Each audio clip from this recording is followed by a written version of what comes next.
Mwen men, yo a kit moun jan kopi men. Bon malade men, sak pase, so gen men men.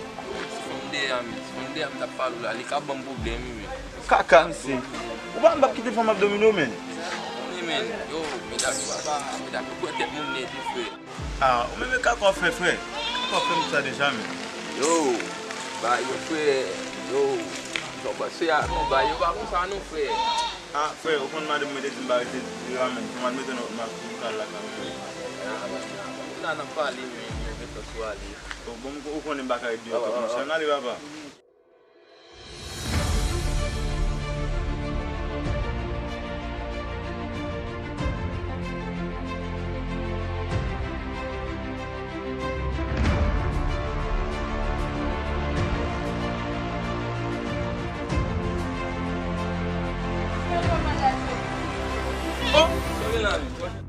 Ou pon telefon ate amen?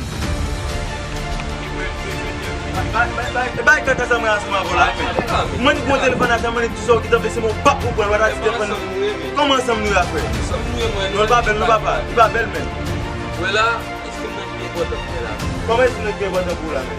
Yo, sa mwen la kwa mwen sou telefon nou. Mwen telefon nou. Mwen sim nan mwen pou mwen. Wela, tout to fwe la. Wap zo mwen la bay. Yo, esi nan men, esi bote mwen la. Wè, koman esi nan bote mwen la? Zo mwen la.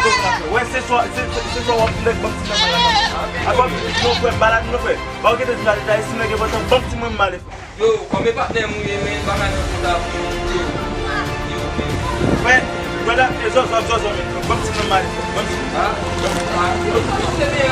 Kon apel nan mwen men, pase. Mbaka joun nou telefon ate, kon si beze pase kaka sou. Seme, lor ma vede baba.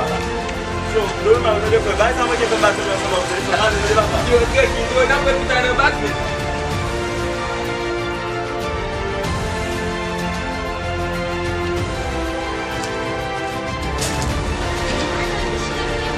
Wade kaka mese?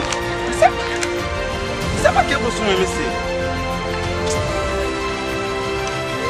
Ne pase la baba. Se pa ke bousou mwen men? Chek mese. Chet mese. Jem bousou mese la men. Chet, yo, sou a ou ma mse men. Sou a ou ma mse te non men. Guna sim men. Ane poti moun joun sim. Guna sim dabra ane potan mwen men. Mba mse diyalog lal pren vre men. Chet men. Yo, mge may tou.